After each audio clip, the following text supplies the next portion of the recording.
Trump binalaan si Putin makipag-ayos na sa Ukraine o harapin ang mas mabigat na parusa, hindi matapos-tapos ang matinding banggaan sa pagitan ng mga makapangyarihang leader.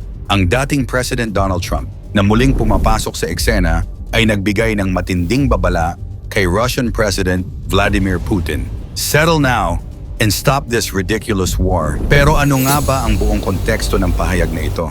At anong epekto nito sa digmaang bumabago sa geopolitics ng buong mundo? Yan ang ating aalamin.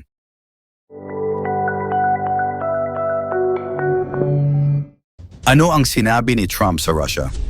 The war in Ukraine would have never happened if I were president. Tahasang sinabi ni Trump sa isang panayam. Ayon sa kanya, ang administrasyong Biden ang nagbukas ng pinto para sa pagsiklab ng gulo sa Ukraine. Pero ngayong naririto na tayo, malupit ang plano niya. Tulad na lamang ng pagdagdag na mataas na taripa, mas mabibigat na sanctions, at posibleng pagbibigay ng mas maraming armas sa Ukraine kung hindi magbago ng direksyon si Putin. Sa kanyang Truth Social post, mas lalo niyang pinatingkad ang kanyang mensahe, "I'm going to do Russia, whose economy is failing, and President Putin, a very big favor. Stop this war. We can do it the easy way or the hard way."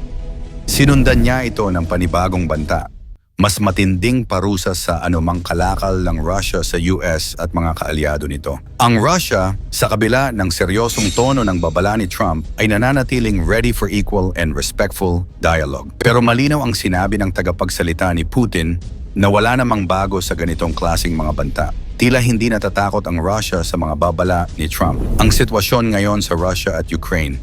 3 taon na mula nang magsimula ang full-scale invasion ng Russia sa Ukraine noong Pebrero 2022. Halos 20% ng teritoryo ng Ukraine ang kontrolado ngayon ng Russia, kabilang ang Crimea at ilang bahagi ng Donetsk, Luhansk, Zaporizhia at Kherson. Ngunit sa kabila ng mapaminsalang epekto ng digmaan, matatag pa rin ang depensa ng Ukraine. Ayon sa mga ulat, tumindi ang labanan sa Zaporizhia at Bakhmut kung saan nagtatangka ang mga tropang Ukrainian na bawiin ang mga sinakop na lugar. Bukod dito, patuloy na tumatanggap ang Ukraine ng modernong armas mula sa US at NATO allies.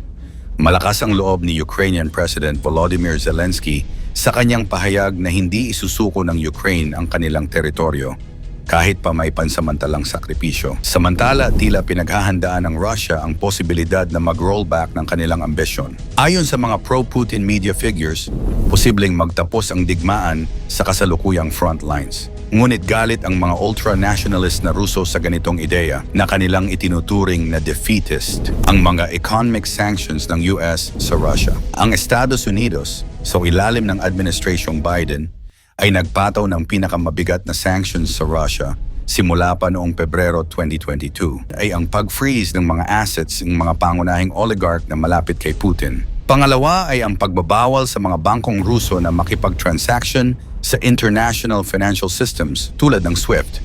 Pangatlo naman ay ang pagban ng imports mula sa Russia kabilang na ang langis, gas at coal. At pang-apat ang paglimita sa high-tech exports sa Russia upang pigilan ang kanilang military advancements. Bagamat bumagsak ang ekonomiya ng Russia ng 2.1% noong 2022, nagawa nilang iwasan ang ganap na pagbagsak sa tulong ng parallel trade at mas malakas na relasyon sa China, India, at iba pang non-Western allies. Ano ang maaring dagdag na sanctions ng Trump? Ngayong administrasyon ni Trump, malamang na maghigpit pa siya ng mga parusa. Ang mga posibilidad na gawing action ni Trump ay ang pagpataw ng mas mataas na taripa sa anumang produktong inaangkat mula Russia, kabilang ang fertilizers at platinum, pagharang sa lahat ng uri ng kalakal sa pagitan ng Russia at mga kaalyado ng US, at paglalagay ng mas matinding pressure sa mga bansang pro-Russia upang i-boycott ang kalakalang Ruso. Sinabi rin ni Trump na magtutulak siya ng mas agresibong suporta sa Ukraine, kabilang ang pagpapadala ng mga peacekeeping forces na posibleng pinangungunahan ng US military. Susunod ba ang Russia sa babala ng US? Hindi madaling bumigay si Putin sa banta ng kanluran. Para sa Russia, ang kasalukuyang teritoryo ng Ukraine na hawak nila ay hindi lamang simpleng lupain. Ito ay bahagi ng kanilang historical claims. Malinaw na sinabi ni Putin na handa silang makipag-usap, ngunit kailangang kilalanin ng Ukraine ang kanilang territorial gains. Samantala, ang sanctions na ipinataw ng US ay tila nagkaroon ng limitadong epekto. Nakahanap ng mga bagong merkado ang Russia para sa kanilang langis at gas sa Asia at patuloy silang nag-aangkat ng military supplies mula sa Iran at North Korea. Ngunit kung masusunod ni Trump ang kanyang mga plano, maaaring mas lalong ma-isolate ang Russia sa ekonomiya ng mundo. Ang Trump presidency. Sa muling pagluklok kay Donald Trump, mukhang bumabalik siya sa kanyang America First na estilo. Para sa kanya, ang Europe ay dapat mag-ambag ng mas malaki sa pagpapahinto ng digmaan. Sa ilalim ng kanyang liderato, posibleng maging mas agresibo ang diplomatikong hakbang ng US. Mula sa direct negotiations hanggang sa economic warfare. Ngunit tandaan, kilala si Trump sa pagiging unpredictable. Bagamat matapang ang kanyang mga salita, nakikita rin ang pagnanais niyang magkaroon ng mutual respect sa pagitan ng US at Russia. Ang tanong, magbabago kaya siya ng tono kung sakaling hindi maging epektibo ang kanyang mga pananakot sa Russia? Ang pangunahing layunin ni Putin sa giyera ay ang pigilan ang Ukraine na maging bahagi ng NATO. Bukod pa dito, gusto niya rin pagtibayin ang kontrol ng Russia sa mga sinakop nitong teritoryo. At panghuli, gusto niyang ipamalas ang lakas ng Russia bilang superpower sa harap ng Western influence. Naniniwala si Putin na ang digmaan ay hindi lamang tungkol sa teritoryo kundi sa ideolohiya. Ito ay labanan ng East versus West at gusto niyang mangibabaw ang Russia sa bagong global order.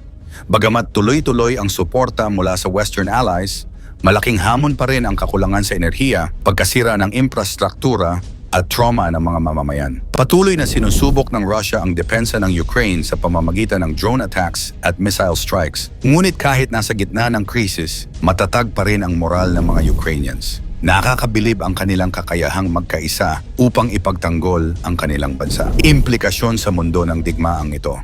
Hindi lamang ang Ukraine ang apektado ng digmaang ito. Ilan sa mga epekto nito sa mundo ay ang pagtaas ng presyo ng langis at pagkain na lalong nagpapahirap sa mga bansang mahirap. Bukod pa dito na apektuhan rin ang pagbabago ng global alliances kung saan mas nagiging makapangyarihan ang China at India bilang alternatibong trade partners. At mas tumibay pa ang NATO, ngunit nagdadagdag din ang tensyon sa pagitan ng East at West at ang malala na pagtaas ng panganib ng nuclear escalation na maaaring magdulot ng sakuna sa buong mundo. Ang binitawang babala ni Trump ay nagbukas ng bagong kabanata sa isyu ng Russia-Ukraine war. Bagamat hindi pa tiyak kung gaano ka-epektibo ang kanyang mga plano, isang bagay ang malinaw. Ang mundo ay nasa gitna ng isang napakahalagang yugto sa kasaysayan. Ang bawat aksyon ng mga leader tulad ni Trump at Putin ay magdidikta ng direksyon ng digmaan at ng hinaharap ng pandaigdigang kapayapaan. Sa harap ng lahat ng ito, ang tanong ay nananatili, magiging peacemaker ba si Trump? O magdadala lamang siya ng mas malala na tension? I-komento mo naman ito sa ibaba. Huwag kalimutang i-like at i-share. Maraming salamat at God bless.